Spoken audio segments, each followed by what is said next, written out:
Je voudrais commencer par remercier les organisateurs du colloque, à la fois pour m'avoir invité, mais aussi pour avoir organisé ce colloque de l'Acadie dans tous ses défis. J'ai souvent un peu reproché au Congrès mondial acadien les dernières versions, c'était un peu moins vrai dans sa première version non plus, d'être trop familial et pas assez politico-intellectuel. Et donc, je suis assez content que la version 2014 ait corrigé ce fait. Donc, ma communication était prévue au départ pour le colloque gouvernance politique et associative, et elle s'intitulait Autonomie et gouvernance. Donc, je vais m'y maintenir, mais comme c'est mon habitude, cette communication a une portée assez générale. Elle n'était pas prévue au départ trop pointue et devait s'adresser à un public assez large. Donc, autonomie et gouvernance et ou gouvernance en Acadie du XXIe siècle. J'ai lu un jour, je pense que la référence c'est d'Ivan Illich, que lorsque l'on se posait une nouvelle question ou une question à laquelle on n'avait pas de réponse, il fallait retourner en arrière pour voir si quelqu'un n'avait pas déjà répondu à cette question. C'est à cette citation que j'ai pensé quand j'ai commencé à préparer le contenu de cette conférence. Autonomie et ou gouvernance en Acadie au XXIe siècle. Ne me venait en effet à l'esprit aucune réponse manifeste à cette question, ne me venait pas à l'esprit non plus quelques propositions récentes, emballantes ou abracadabrantes, à partir desquelles je pourrais ébaucher ma réflexion. Je me suis donc dit, il faut que je retourne en arrière, chercher si on n'a pas déjà répondu à cette question. Je me dois néanmoins, avant d'entreprendre un peu ce voyage, d'éclairer la question à laquelle je me suis engagé à discuter. Donc, autonomie et gouvernance. Je le dis d'emblée, je m'intéresserai ici à l'Acadie du Nouveau-Brunswick. C'est mon terrain d'étude, ou l'un des terrains d'étude, comme on le dit. C'est aussi le seul lieu dans les Acadies où l'autonomie a pris une forte coloration politique. Le politique, c'est aussi là mon champ d'étude. Je ne dis pas que l'autonomie ne se pose pas dans les autres Acadies. J'y arriverai. L'autonomie est une vieille expression qui se déploie dans de multiples facettes. Mais en Acadie du Nouveau-Brunswick, l'autonomie s'est déployée au-delà de son expression individuelle, au-delà de son expression identitaire. Elle s'est déployée socialement. On a voulu, comme je le dis souvent, faire société. C'est là une proposition exigeante. L'autonomie, qu'est-ce que c'est? Depuis les Grecs, on peut dire, du moins dans la civilisation occidentale, que l'autonomie est l'idéal de la civilisation. Éduquer un être humain, c'est lui apprendre à devenir un être autonome. Emmanuel Kant disait, les lumières qu'on peut assimiler à toute la réalité du monde moderne, c'est pour l'homme sortir d'une minorité qui n'est imputable qu'à lui. La minorité, c'est l'incapacité de se servir de son entendement sans la tutelle d'un autre. Fin de la citation. Sortir de sa minorité, donc, sortir de sa dépendance, se gouverner soi-même, voilà des synonymes de l'autonomie. L'autonomie est polysémique. L'expression se conjugue au singulier. Je suis autonome. Et dans les temps démocratiques, elle se conjugue au pluriel. Nous sommes autonomes. Comme le disait Charles Taylor, on veut l'autonomie au singulier comme au pluriel, soit par désir d'authenticité. Je veux que l'on me reconnaisse pour ce que je suis, mon identité, ma culture. Donc le désir d'authenticité. L'authenticité, soit par désir d'égalité aussi. Je veux être comme les autres, je veux être égal aux autres. L'authenticité est un nous. L'authenticité renvoie à un nous culturel. L'égalité à un nous démocratique. Dans tous les cas, l'autonomie se réfère à la conscience explicite du sujet agissant, qu'il soit le je ou le nous. L'autonomie renvoie donc à la visibilité pouvoir qu'on a sur soi. J'arrête là. Vous l'aurez compris, l'autonomie, c'est une grande affaire. Seuls les dieux sont les êtres réellement autonomes. Nous, pauvres mortels, pouvons y aspirer, mais jamais nous la réaliserons pleinement. Comme le dit Marcel Gauchet, c'est quand les hommes se prennent pour des dieux qu'ils réalisent qu'ils ne sont pas des dieux. Autrement dit, c'est quand nous aspirons fortement à l'autonomie que nous réalisons que nous ne sommes pas autonomes. J'aborde maintenant la question de la gouvernance. Deuxième énoncé de mon titre. La gouvernance, c'est autre chose que l'autonomie. Ça nous éloigne des dieux et nous ramène sur terre. C'est la dimension qui oblige un certain réalisme à mon propos. C'est un terme relativement nouveau.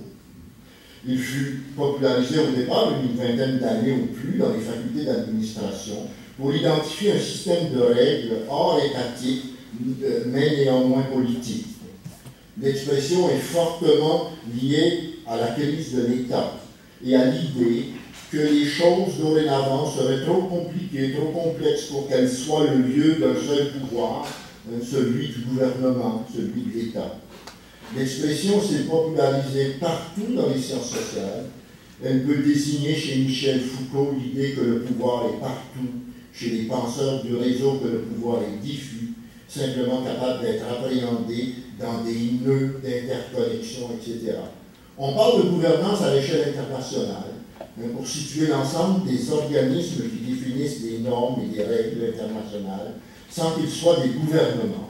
On parle de gouvernance à l'intérieur de l'État pour parler de lieux qui sont des lieux d'interconnexion entre différents acteurs, qui, sans être reconnus comme des pouvoirs publics, exercent néanmoins une gouvernance.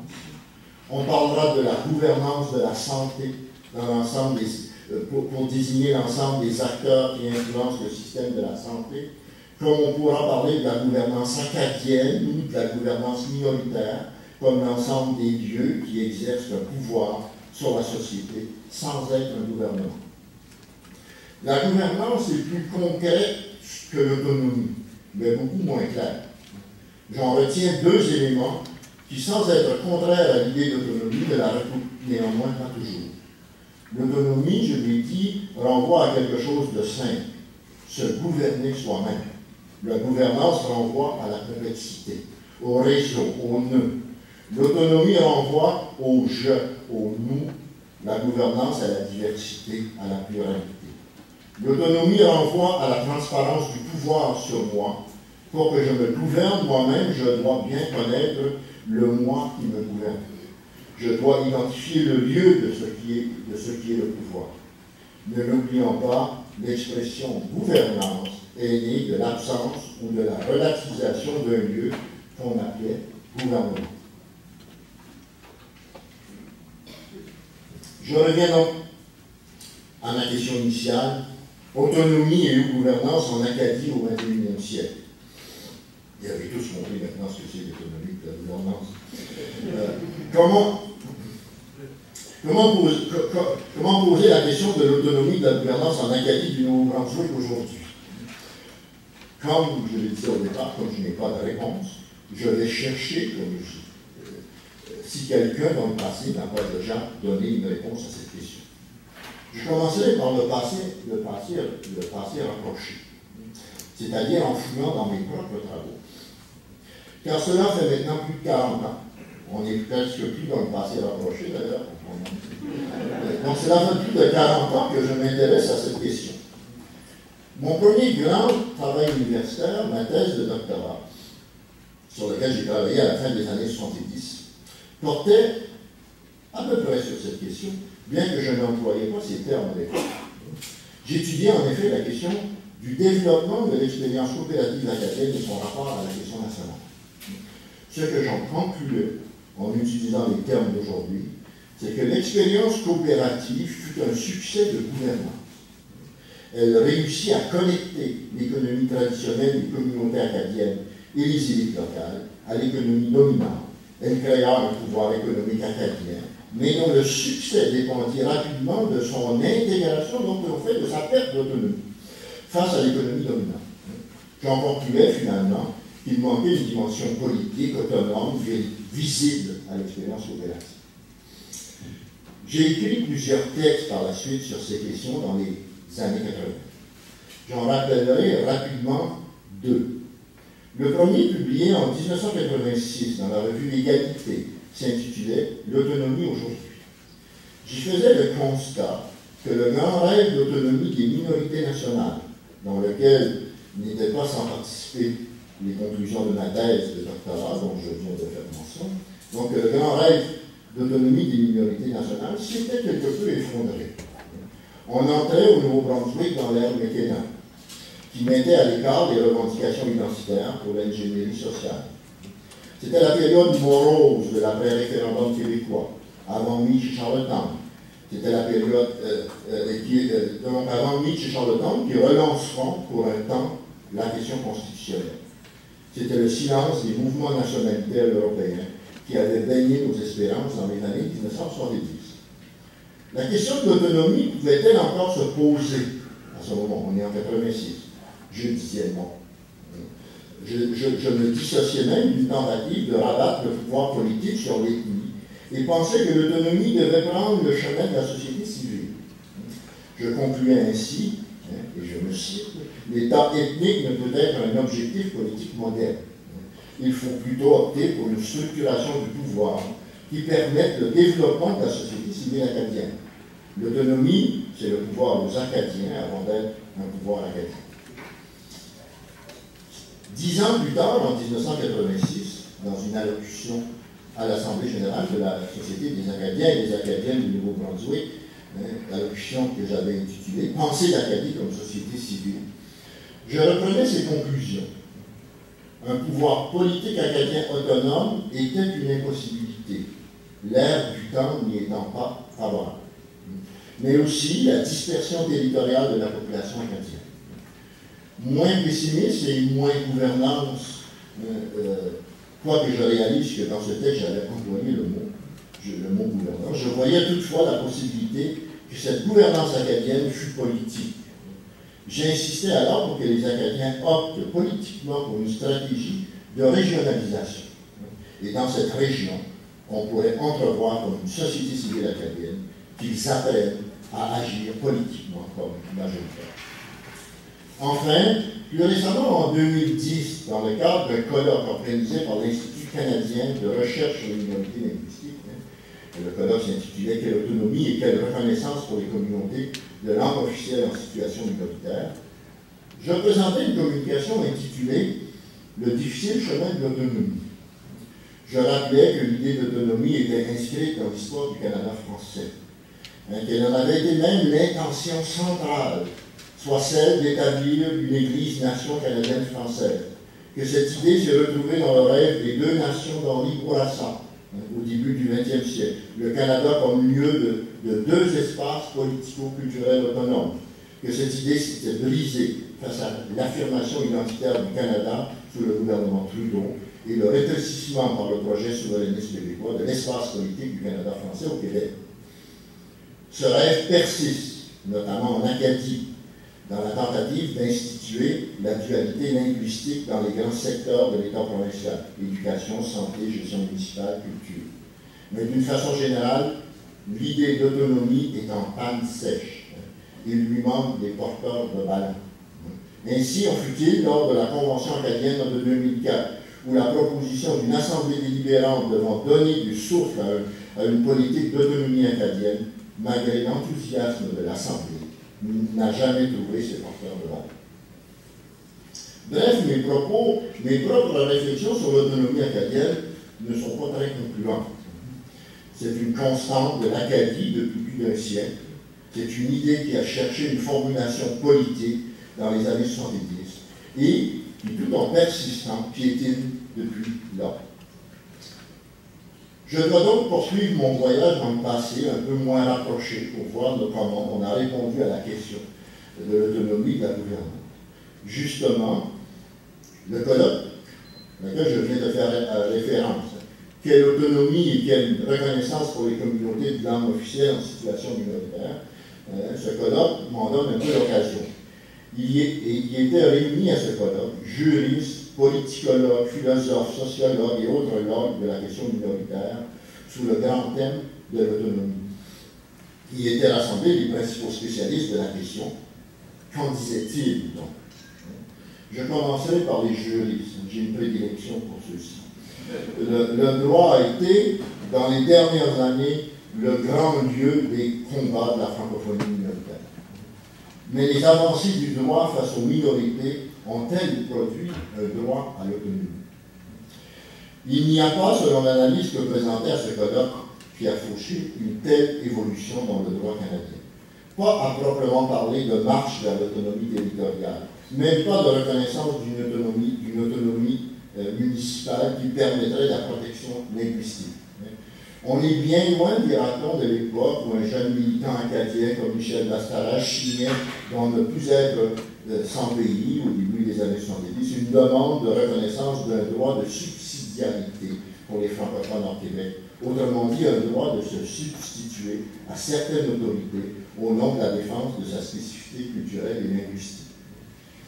C'est donc dire que la proposition qu'avançait à ce colloque la juriste belgo-québécoise Joanne Poirier, c'est la proposition qui visait la reconnaissance d'un nouveau palier de gouvernement pour la minorité nationale francophone, un peu à la manière de ce que la nation autochtone réclame depuis longtemps, est pour le moment une vue de l'esprit. Elle va à l'encontre des tendances lourdes de l'évolution constitutionnelle canadienne et de la question linguistique.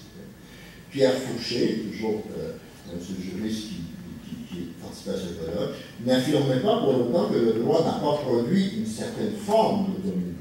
Quoiqu'il souligne parfois que les avancées juridiques du droit linguistique canadien sont peut-être aujourd'hui épuisées. Ce ne serait plus le lieu privilégié d'agir. Dans sa période face, les années 80, le droit linguistique canadien a produit, dit-il, des autonomies sectorielles. En éducation principalement, en santé aussi. Fait à remarquer d'ailleurs, ces énoncés sont moins vrais en Acadie du Nouveau-Brunswick, où ce n'est pas le droit, mais le politique qui a défini les autonomies sectorielles. Ce qui souligne l'une des faiblesses de l'outil juridique. Le droit s'impose où la puissance politique de la minorité est faible. Le droit définit un plancher auquel on ne saurait aller plus bas, pas un plafond. L'exigence d'autonomie vise, elle, un tel plafond. À la fois, donc, le droit linguistique canadien comme les réformes successives des législations linguistiques canadiennes, là je fais un peu mon grand feu, si je me ça. À la fois, donc, le droit linguistique canadien comme les réformes successives des législations linguistiques canadiennes ont obligé le gouvernement canadien à ne plus se limiter à protéger l'utilisation de la langue française, mais à voir au développement et à l'épanouissement des communautés qui parlent cette langue. On peut voir dans cette évolution d'une perspective fortement individualiste, c'est-à-dire la première loi sur les langues officielles, la Charte canadienne des droits et libertés, la perspective des années 70. Donc on voit une évolution de cette perspective fortement individualiste à une perspective plus communautaire dans l'interprétation juridique. Se sont déployés dans ce cadre des ententes Canada-communauté francophone minoritaire et un ensemble de partenariats où le gouvernement canadien s'est engagé avec la participation des acteurs de la communauté à développer ces communautés. Le groupe de Linda Cardinal à Ottawa et Eric Ford à Moncton se sont intéressés à l'analyse de ces structures. Le texte de Ford au colloque, dont je parle, de l'Institut porte sur cette question. Serait-on à l'amorce, à partir de ces ententes Canada-communauté, serait-on à l'amorce de pratiques d'autonomie? Non, répond-il, car ces partenariats n'ont jamais débouché sur une mise en sens politique. Ce sont vraiment des ententes sectorielles qui se multiplient. Elles sont passées de 19 à 74 en 1997 et 2005. Elles fonctionnent largement en silo et non en lien. Elles sont top-down, c'est-à-dire globalement définies par la priorité gestionnaire du gouvernement canadien.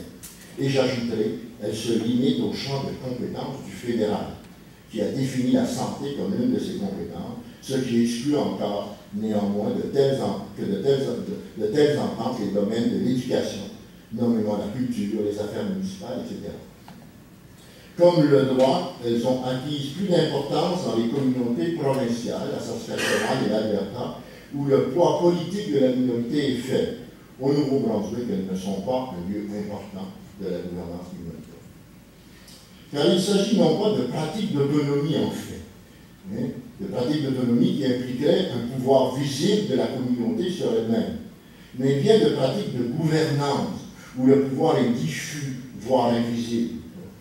Quoique, pour être des pratiques exemplaires de gouvernance, les partisans de la gouvernance contesteraient la trop grande présence des gestionnaires étatiques dans de telles pratiques. On n'avance donc pas beaucoup, on voit bien, hein, une autre voie d'autonomie qui apparaît elle aussi comme une impasse, qui débouche sur une gouvernance elle-même atrophiée. Plus optimiste est la proposition, toujours à ce même colloque, de Rodrigue Landry, sur l'autonomie culturelle, dont il présente un résumé à ce moment-là. L'autonomie culturelle s'appuierait, selon Landry, sur un triangle dont les trois pivots seraient un réseau institutionnel fort, la complétude institutionnelle, dans le changement des sociologues, une légitimité idéologique imprégnante qui fournirait la présence d'une mémoire puissante ou encore la reconnaissance étatique et la proximité sociale. L'Académie du Nouveau-Brunswick, comparativement à d'autres minorités, et on regarde des minorités francophones minoritaires du Canada, se situerait assez élevé sur ces échelles d'autonomie culturelle. Mais l'ambition de Landry serait de renforcer l'autonomie culturelle en proposant, dans le cadre de la loi canadienne sur les langues officielles, une autonomie institutionnelle pour la francophonie canadienne. Cette autonomie institutionnelle comprendrait l'ensemble des francophones du Canada, les minorités de langue officielle comme le Québec. Il s'agirait en quelque sorte de rejouer le Canada français à la manière, je dirais, d'Henri Bourassa.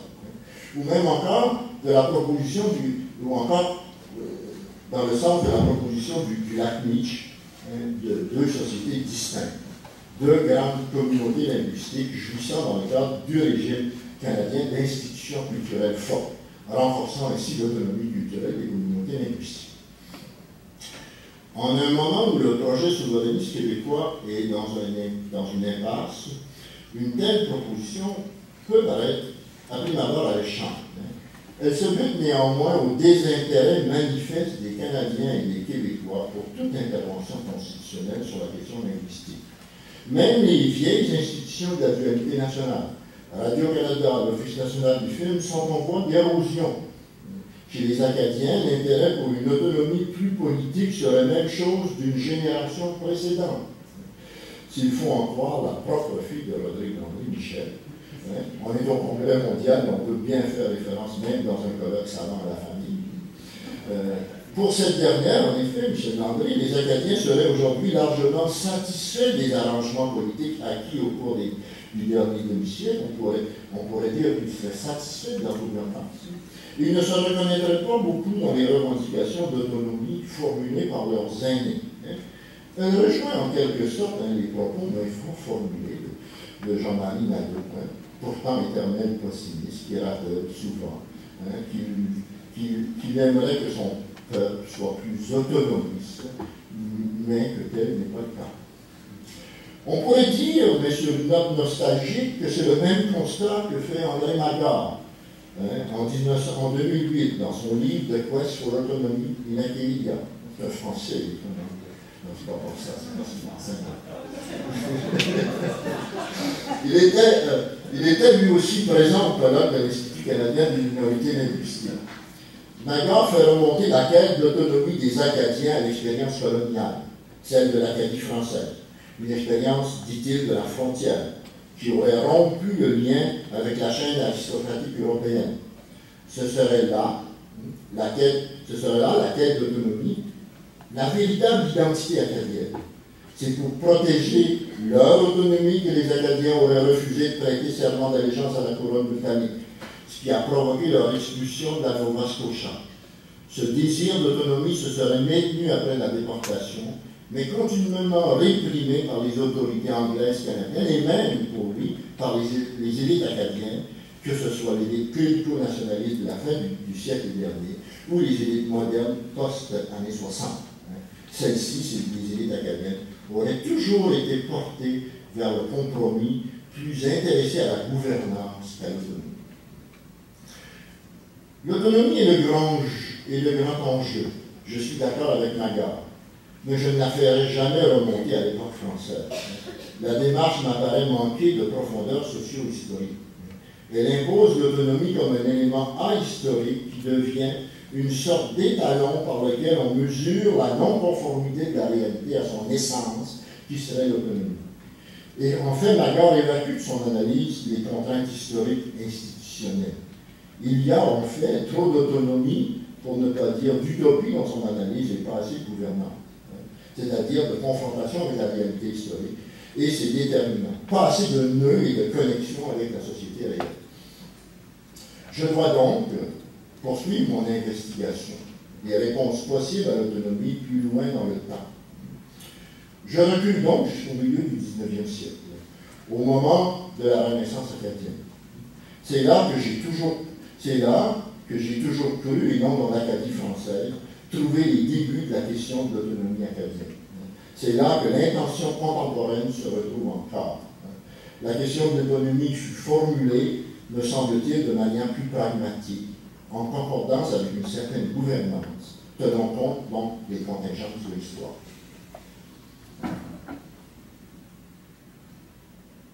Pour ceux qui me connaissent, ils ne seront pas surpris que je reviens à Rameau de Saint-Père. Ce dernier est le premier historien sociologue de l'Acadie.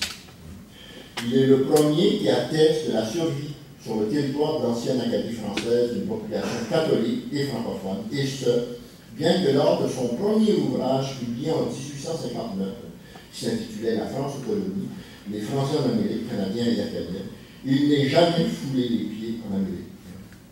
Mais, dans cet ouvrage, il atteste de l'existence dans l'ancienne Acadie d'une population de plus de 80 000 habitants, qui dit des débris épars de l'ancienne civilisation française. La déportation a brisé, dit-il, l'élan de ce peuple en construction. Il s'agit dès lors pour lui de refaire ce que la déportation a défait, un peuple acadien distinct du peuple canadien français. Je sauverai l'Acadie, devrais-je en mourir, dira-t-il. Mais même de l'étranger, il sera de tous les combats de la Renaissance, notamment le déplacement d'Acadiens vers le Témiscouata, dont le but explicite d'établir un pont entre l'Acadie du Madawaska et le Canada français. Mais Rameau sera surtout celui qui fixera, dès 1859, les objectifs de la Renaissance acadienne. Pour refaire société, pour renouer avec la vieille autonomie de l'Acadie française, il fixe un programme d'autonomie réaliste et de gouvernance autour de 3 grands axes qui m'apparaissent d'une terrible actualité. L'Acadie, dit-il, doit premièrement se doter d'institutions nationales, telles les institutions d'enseignement, collèges et couvents, une société nationale, une presse nationale, si elle veut refaire société. L'Acadie, deuxième point, très lié au premier point, doit se doter d'un clergé autonome, car une société ne saurait se former si elle n'est pas capable de produire ses propres élites. L'Acadie, enfin, troisième point, doit occuper le territoire, celui particulièrement du Nord, où la déportation a déplacé le plus grand nombre. C'est l'objectif de la colonisation. Une société ne saurait se former si elle n'a pas une certaine densité démographique. Institution nationale, création d'un clergé, colonisation. Voilà les 3 conditions pour Rameau d'une renaissance de l'Acadie moderne. J'aimerais, pour terminer, essayer de traduire la proposition de Rameau en termes contemporains. Il s'agit d'une intention d'autonomie, mais enrobée dans un projet de gouvernance. Que nous dirait ce projet aujourd'hui? Je commencerai par le deuxième point, la création d'un clergé, car il apparaît à prime abord le plus éloigné de nos préoccupations présentes. D'une certaine façon, il fut l'élément le plus réussi dans Rameau. On n'insistera pas ici pour rappeler que c'est le clergé qui présida pour près d'un siècle au déploiement de l'Acadie et de ses institutions. Lors de son effacement à partir des années 60, s'est situé à ce clergé une élite laïque. Ce transfert s'est bien déroulé grâce notamment au réseau de collèges et de couvents que le clergé avait instauré en dehors de l'État. L'Acadie, tant dans le domaine des arts, de la culture, de l'économie, du droit, de la santé, de la recherche universitaire et j'en passe, a un nombre impressionnant de réussites personnelles. Le clergé était solidaire, presque comme une armée. On ne peut souhaiter une telle régimentation aujourd'hui, mais on pourrait souhaiter une concertation plus forte, une adhésion plus poussée des élites à l'Acadie comme société. La gouvernance actuelle ne réussit pas à créer à partir de ces élites une puissance sociale suffisante. Revenons au premier point, qui sera mon second ici, la création d'institutions nationales. Le bilan ici aussi n'est pas négatif, mais moins reluisant. Des institutions comme l'Université de Moncton, la création de conseils municipaux, etc., ont enrichi fortement la gouvernance acadienne. Mais d'autres institutions autrefois liées à l'autonomisme, le mouvement des caisses populaires, la sanction, etc., se sont éloignées de leur vocation sociétale pour adopter une logique exclusive de marché. Il faudrait leur rappeler leurs origines. C'est toutefois l'espace public qui mériterait le plus d'être mieux circonscrit. Ramon plaidait pour la création d'une presse nationale. Il existe aujourd'hui des médias acadiens, mais Radio-Canada, qui a joué un rôle majeur malgré les critiques parfois militées dont il fait l'objet, est aujourd'hui en voie de liquidation par le gouvernement conservateur. Le seul quotidien francophone réussit difficilement à dépasser ses frontières régionales et par la nature de sa clientèle se tient assez loin de véritables débats d'idées sur la politique acadienne. On n'a pas remplacé les tentatives des années 70 et 80, le Caïen, l'égalité, etc., d'avoir un ou des organes de presse nationale, si on peut encore employer ce mot national.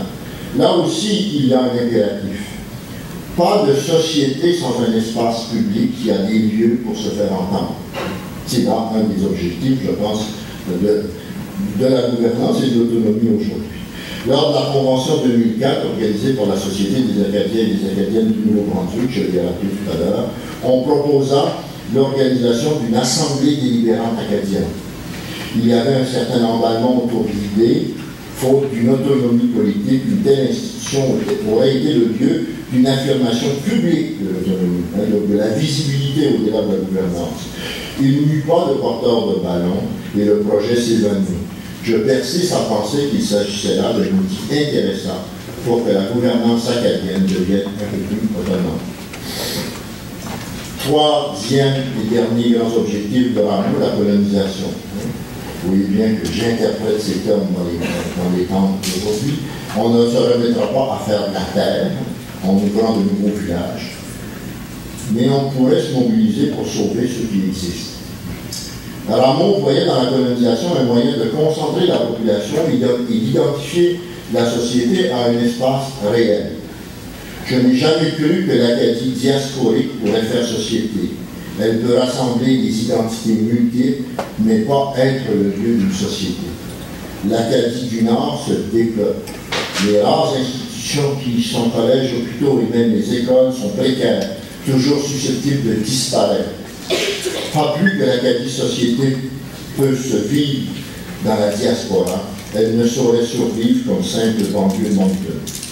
C'est un impératif d'adopter un plan Marshall pour sauver économiquement le nord du Nouveau-Brunswick. Les élites acadiennes devraient tous y être mobilisées. Pas d'autonomie acadienne si le lieu où habitent les Acadiens est vide. Et voilà, je ne recule pas plus loin. J'ai commencé en vous disant que lorsqu'on ne sait pas trop comment répondre à une question, l'on regarde dans l'histoire les réponses qu'avaient données nos prédécesseurs à cette question. On ne saurait les reproduire, ces réponses, mais elles pourraient nous inspirer. Merci.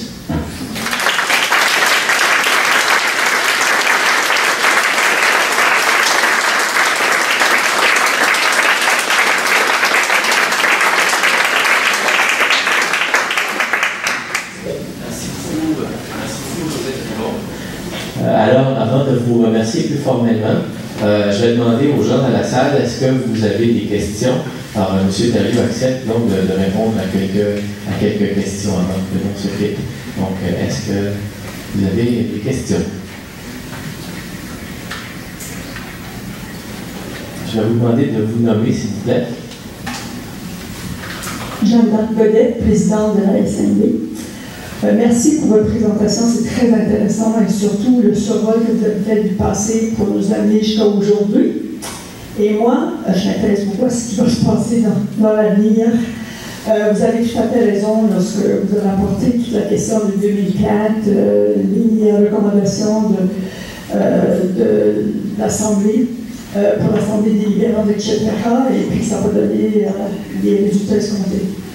À partir de maintenant, selon vos expériences, vos connaissances et tout ça, où est-ce que vous pensez qu'on devrait aller?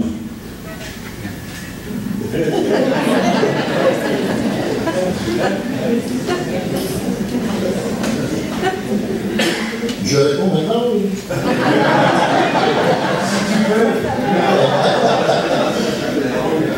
Non, mais écoutez, je le disais au début que je n'avais pas de réponse à ça, c'est pour ça que je regardais comment on y avait répondu, mais je dirais de façon plus précise, probablement que il est vrai que les voies d'une autonomie politique sont, dans les conditions actuelles, assez fermées, on dirait presque parce que l'air du temps ne le permet pas, que les gens ont d'autres préoccupations, que les conditions politiques canadiennes ne sont pas sensibles à cette question, etc.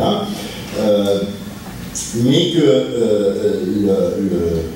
l'intention, ou ce que j'appelle moi le désir de faire société, que l'intention que l'Acadie soit pas uniquement un lieu de reconnaissance identitaire, mais qu'elle est aussi un lieu où on organise une société par des institutions, par une littérature, par une histoire, par un art, par une mémoire, par un ensemble qui fait qu'on est société, reste très, très, très présent. Elle reste, à mon avis, la grande originalité de la société acadienne du Nouveau-Brunswick, et que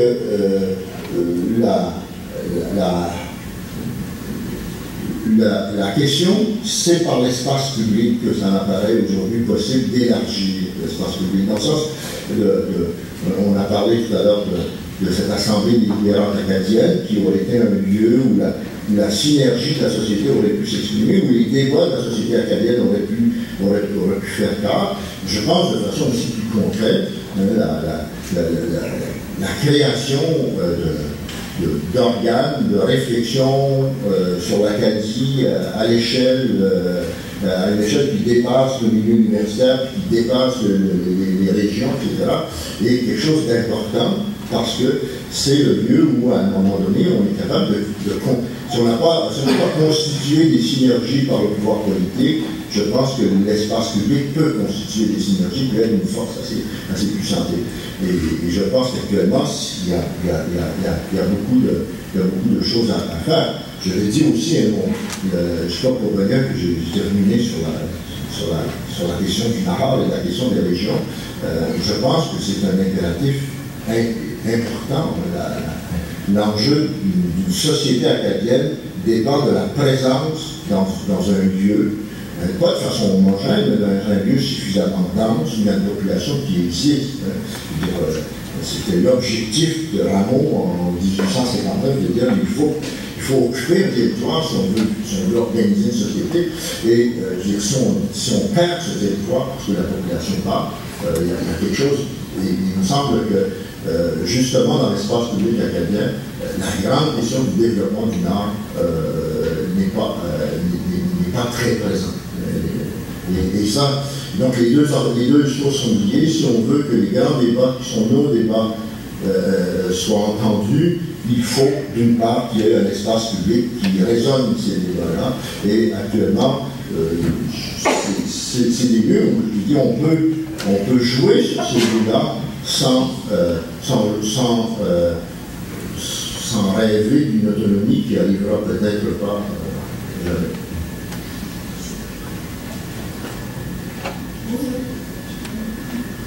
Question?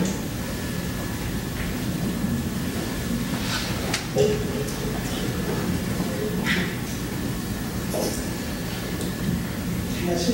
Je ne parlerai pas de municipalité, contrairement à la suggestion de mon voisin, mais je parlerai plutôt Il y a des chercheurs canadiens, je pense à Ken Coates, qui est à l'Université de Saskatchewan, qui au niveau du développement des régions périphériques, rurales, trace des perspectives extrêmement sombres, sauf pour les régions qui ont la possibilité de compter sur les ressources pétrolières en particulier.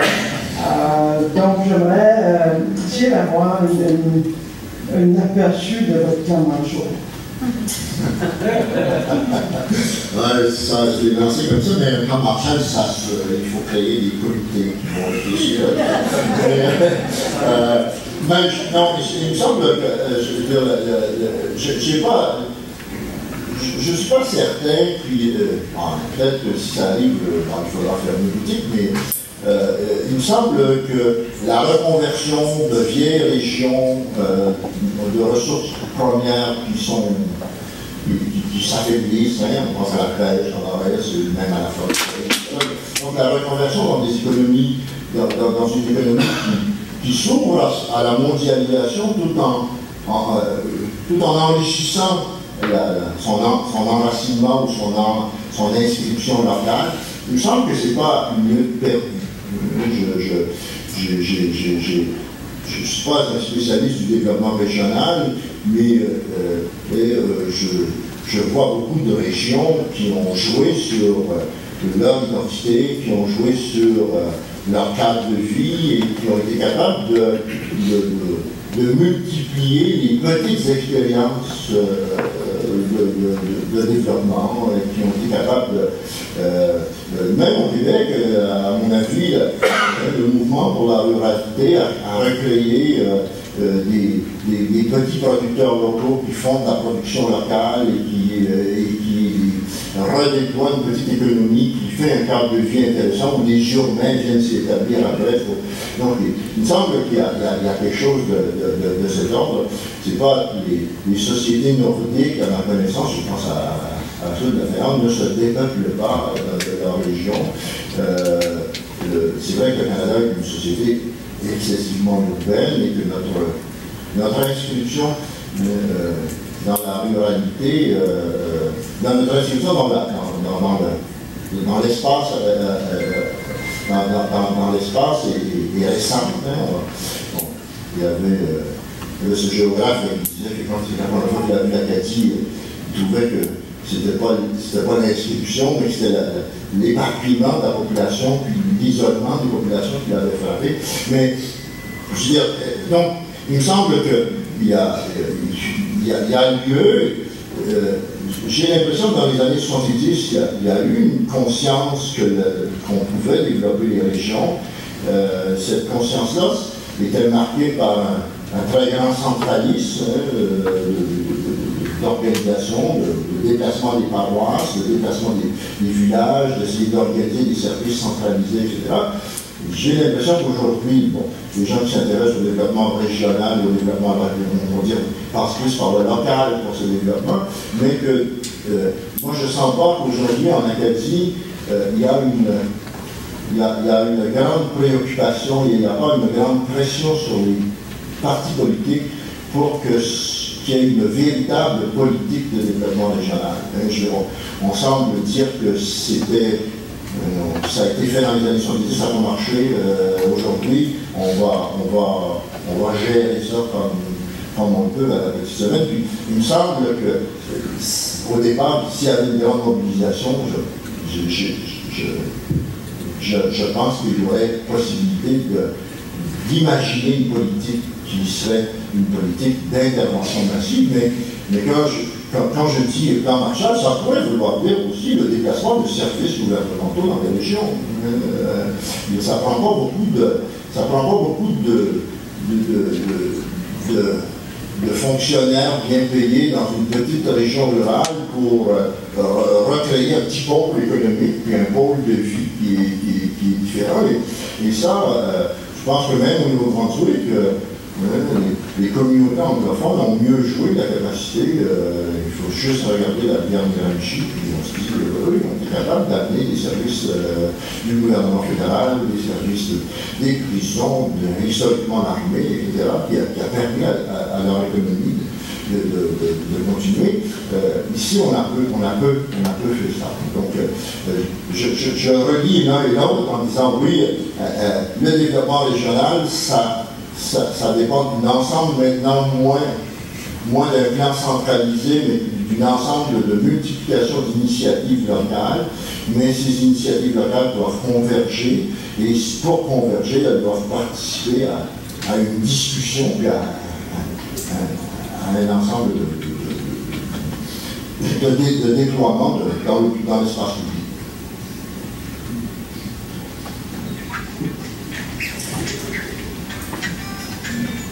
Donc, André Lefebvre, je ne reviendrai pas sur la question de création du territoire parce que je vais d'abord entendre M. Jean m'appeler ce matin pour en discuter. Mais j'aimerais peut-être revenir sur la question des communications. Parce que c'est, je pense, un défi important pour nous. Un défi important parce que nos médias traditionnels sont bousculés par les nouveaux médias. Et ça pose pour les petites sociétés, je pense, un défi particulier, parce que c'est des médias qui sont par définition globalisés. Comment tu vois, qu'est-ce que tu aurais à proposer, c'est-à-dire aux arrêtés du Nouveau-Brunswick d'ailleurs, pour bien saisir ces nouveaux outils-là? Écoute, je pense bien qu'il y a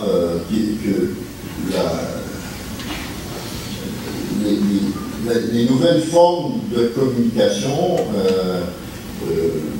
on pense aux nouveaux réseaux sociaux, elles permettent effectivement une efficacité d'une communication plus grande, mais on le sait tous, et je pense qu'on commence à le constater aussi, c'est quelque chose d'éphémère, et c'est quelque chose de très fluide, et c'est quelque chose qui est difficilement transférable en programmatique par la nature même de ces réseaux qui sont issus de la base, qui sont démocratiques, les habitudes. Moi, je suis encore, je ne suis pas un anti-réseaux sociaux, mais je suis partisan du maintien à côté de ces réseaux sociaux d'organes qui sont plus institutionnalisés.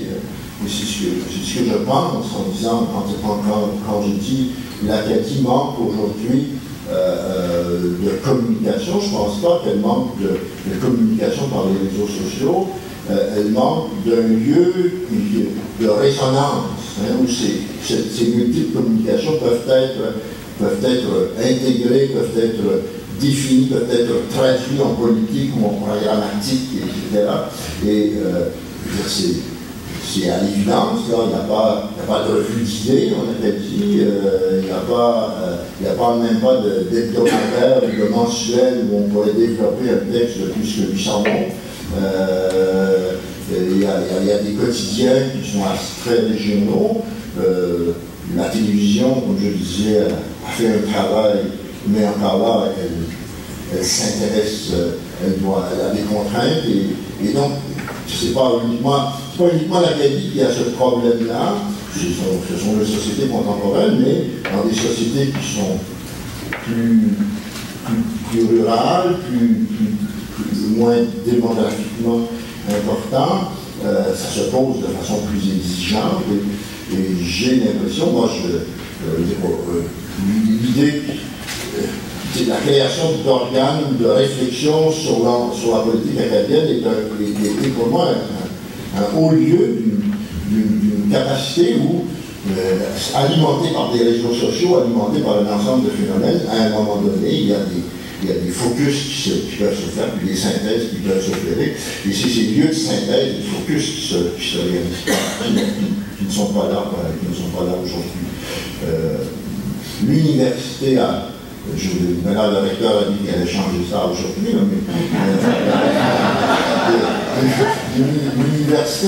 l'université, je dirais juste comme ça, mais sur les études acadiennes, par exemple, les 2 derniers colloques où je suis allé, qui portaient sur l'Acadie dans son ensemble, et non pas sur l'Acadie dans l'Acadie de la santé ou l'Acadie dans un aspect particulier, là, parce qu'on est devenu des savants, travaillé sur l'Acadie, en santé. Mais l'Acadie, dans sa diversité, l'Acadie commençante, c'est la moitié qui ne se réalisait pas à l'Université de Moncton. Nous avons André Magnard qui organise des colloques sur l'Acadie. Et à Moncton, ça ne se fait plus. On organise des colloques sur le chemin de fer à Moncton.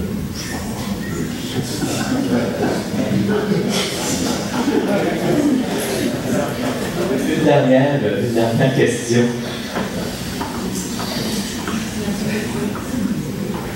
Samira Beliazid, acadien depuis 25 ans. Voilà, Ramon a parlé de colonisation et M. Thériault, j'aimerais bien vous entendre parler de l'immigration peut-être dans l'Acadie moderne, si possible. Merci. Oui, mais écoutez, ça fait, malgré ce qu'on en pense, Ramon voulait recréer l'Acadie comme un projet de société francophone, il faut bien dire catholique aussi, à l'époque. Mais Ramon n'était pas très généalogiste, dans le sens qu'il acceptait tout le monde qui voulait participer au projet. Il trouvait qu'il fallait assimiler les Hollandais, qu'il fallait amener les Québécois pour grossir le peuplement, etc. Je ne sais pas, il n'y avait pas. Et d'ailleurs, on le voit bien par le fait que s'il avait été complètement tourné vers une académie de la mémoire, il aurait dit vous devez retourner à Grand Prix. C'est pas ce qu'il a fait. Il a dit non, allez dans le Nord, c'est là que vous êtes déplacé, c'est là que vous allez créer. Donc il acceptait les contingents. Moi j'ai toujours cru sur les questions d'identité que l'identité était quelque chose d'évolutif et quelque chose qui se transforme qui est le fait d'une interaction entre des individus dans un espace et dans un milieu qui crée une tradition culturelle qui se renouvelle de génération en génération et qui se renouvelle par des apports particuliers. Ceci dit, l'immigration aujourd'hui, je pense que, en principe, oui, je pense que toutes les Acadiens, je parle des Acadiens, seraient contents qu'il y aurait du monde, que mieux ici, c'est-à-dire ici, etc. Mais ce n'est pas le cas. Moi, je dis toujours qu'une société qui perd la moitié de ses enfants à Fort McMurray n'est pas très agréable pour les immigrés. Et pas parce que les gens ne sont pas parce que les gens n'ont pas de sympathie nécessairement pour les immigrants, mais parce que c'est pas une société en progression, c'est pas une société en développement, c'est pas une société qui a besoin de travail, etc. Et donc,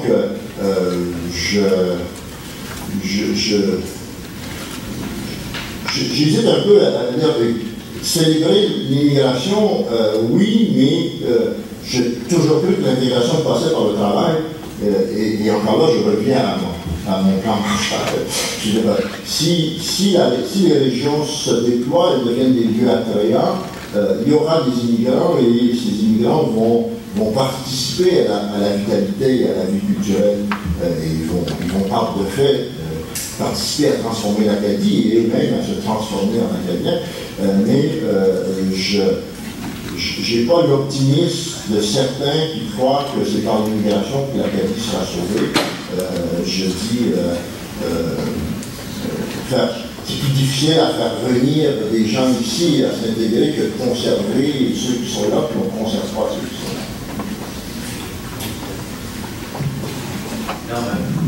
Merci beaucoup.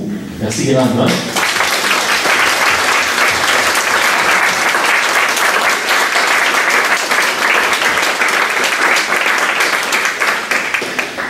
Je vais revenir 30 secondes aussi sur la question du plan Marshall, justement. J'ai souligné tout d'abord, en entrée de jeu, la présence de la ministre Madeleine Dubé, digne et fidèle représentante du Parti conservateur. Et nous avons aussi ce soir parmi nous le chef du Parti néo-démocrate, Dominique Cardy. Donc, madame, monsieur, vous avez un beau défi pour la prochaine campagne électorale. Je ne ferai pas de politique, je vais juste vous faire une suggestion, le plan Thériault. Alors, je vais demander maintenant à la vice-rectrice adjointe à la recherche et doyenne de la Faculté des études supérieures et de la recherche de l'Université de Moncton, Mme Lise Dubois, de venir